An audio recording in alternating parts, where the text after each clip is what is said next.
I did find something from the Times earlier, but when I went back to try and find something to read to you guys, I couldn't find it. And then I found the paper in the bin. So, Sunday, 15th of March, 2026. Terror fears over 78 students at uni. 78 students, 78 university students were reported to terror watchdogs in a year amid fears they might become mass killers.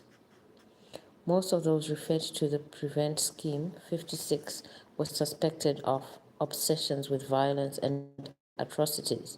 They were deemed to have no fixed ideology by the Home Office body, which prematurely closed its case on Southport killer Axel Rudakubana, despite 3 referrals after he was also said to lack a fixed motivation.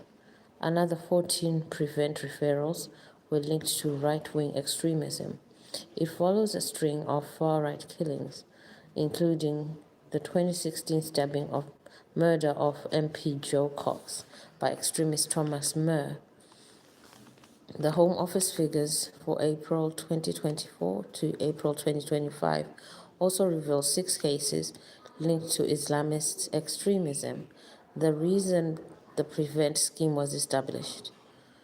There were 2 connected to incel extremism, where involuntarily celibate men have hostile views on women and often follow toxic online influences. Only 13 of the 78 cases were thought dangerous enough for de-radicalization, but the figure was higher than for any of the previous 5 years.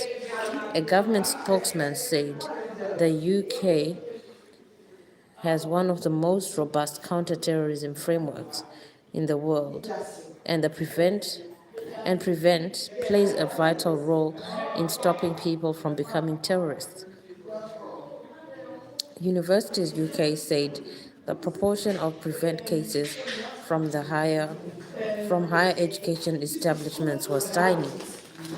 Okay, a bit of noise now, so I'll just conclude on that. But there is some sort of watchdog thing that's going on with anti-terrorism online too, as we just noted there. This relates to the case that I was reading to you guys. Let me leave the area. It relates to the case that I was reading earlier about police reforms and how the police were being empowered to be able to respond to how the police were being empowered to respond to reforms by the police to terror crimes. This is something that we found on the what do you call it? What was on International Women's Day, actually. Something that Sir Keir Starmer and Lady Victoria were looking at at an event where they were empowering women who were talking about. It relates to the article about combating violence against women using terror tactics online. So I just thought I would share that article with you. Sorry about the interference where there was a lot of noise that came in. But yeah, if you think about it, university, a lot of students have access to technology, and at least the Home Office and the Prevent scheme is checking that, because a lot of women and children actually would be vulnerable. Men too, in some instances, especially in the instance of what I have been going through. I actually had someone come up to me in a mall where I was sitting. I had been connecting to the internet and I was sitting there for a while. And this young woman came to me, and she actually knows me because she mentioned 2 people who sent her, 2 people who know me, Zubia Francis and Gamuchira Ineta. Gamuchira Ineta is a sexual health nurse. Zubia Francis is a security guard in the NHS, both in the NHS, using those positions to track down people with sexual health diseases and using them to hack my contacts and get in touch with people who know me and are likely to become allies so that they infect them with sexual health diseases. So I have a lot of people that I have known, and some of you may be connected to me because of the music side. For example, on Facebook, I have almost 5,000 contacts. I don't know people personally, but they have supported my music in some way or another. And so, unfortunately, you have to keep your eyes peeled. If women approach you inbox for men, and I suppose for women, it depends who is approaching you. You have to be very careful because these people are unrelenting. And I was promised that the men would be attacked with sexual health diseases and they will continue to try to kill me. I was promised that. Fortunately, I got lucky. And fortunately, he's not in reach. However, to friends and affiliates out there, I still advise be very vigilant. It's not just me, and you never know who's trying to get your attention out there. You might have like minded views on fertility, preserving fertility, pro life, pro marriage, pro relationships, solid relationships, because stronger relationships build better communities. So if you're out there and you have been in touch with me somehow, or even followed my pages and so on, these people are unrelenting. Please do stay vigilant. They are hackers, they are very well networked, and they're doing so many terrible things. Don't invite strange visitors into your homes because these people can plant very tiny microphones and cameras. I'm talking tinier than, if you can see the screw on the door, they could be smaller than this. They could be invisible to the naked. So be very vigilant and very careful because it could be devastating to be in touch with some of these people. Some of the people who I already know have been infiltrated by the gang that have been following and attacking me.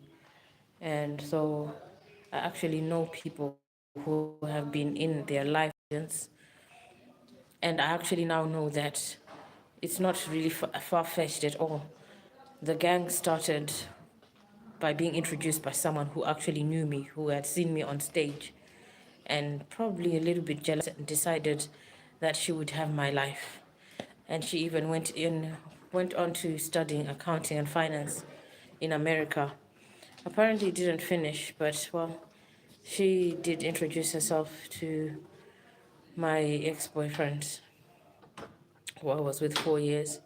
And so she is actually part of a church community I used to go to. She herself probably was not a Christian, but kept the image of it. And so when their marriage was short-lived, as intended, as she intended, she never intended to be with him for a long time. She had agreed with somebody else who she was with previously that they would get together with that guy, take the money, get signed onto as much identity documents as possible, I suppose, take as much money as they could, get rid of him, and get back together. Now, roll on into age 26. The young man she was going to marry just got married, so I guess they won't be getting back together, perhaps. Although last year, we were hearing about their arranged marriage being on the rocks because she had caught wind that he was going to try and kill her at some point. I wish it was a joke. I really do. However, the gang is still out there. She is still going around with the gang. I don't know all the facts about the gang and her affiliation, except that she actually planted criminals. She actually got a gang to kidnap her ex-husband, but they may still be quite networked. They may still be friends. I don't know how that works. If someone tries to kidnap you, I don't think it's a wise idea to stay friends. But well, life is happening, I guess. Everyone is different. Everyone is different. I don't see how you can stay friends with someone who's trying to kill you.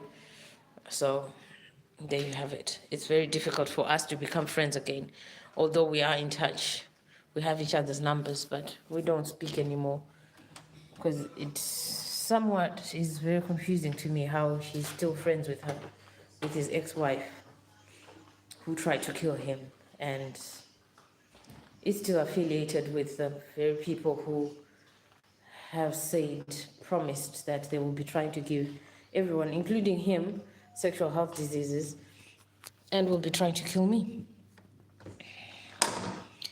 So we may be on the same side, but it's very, very difficult to communicate. Anyway, that's been 11 minutes, and I'm out. So look up the Prevent scheme. Look up the Women's Day, International Women's Day event that Sir Keir and Lady Victoria held to. Everything is combating crime, terrorism, cyber attacks, and empowering police. Those are the links to what I've been talking about. Au revoir. 12 minutes.